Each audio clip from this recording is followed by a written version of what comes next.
Сәлеметсіздер ме? Бүгін мен сіздерге жартылай шеңберлі беттен шағылысу және толық ішкі шағылысу құбылысын қарапайым тәжірибе арқылы көрсетемін. Бізге керек құрал-жабдықтар: үй жағдайындағы ішіне су жартылай толтырылған стакан және мөлдір пластик бөтелке, және бізде жарық көзі ретінде лазер керек болады. Енді бірінші тәжірибеге келетін болсақ, жартылай шеңберлі беттен шағылысу тәжірибесі. Менің қолымда пластик бөтелке және жарық көзі. Біз жарық көзін пластик бөтелкеге бір қырынан жібереміз. Көріп тұрғандарыңыздай, бұл жерде жарық, жартысы шағылып, жартысы бөтелке ішімен тарап жатыр. Бұл шағылысу заңы. Түсу бұрышы әрқашан шағылу бұрышына тең болады. Екінші тәжірибе — толық ішкі шағылу құбылысы. Енді су құйылған бөтелкені алайық.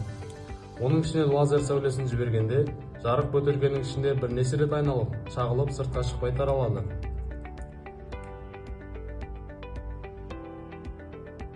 Бұл толық ішкі шағылысу құбылысы.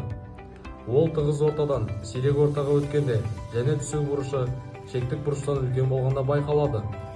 Оптикалық талшықтарда дәл осылай жұмыс жасайды.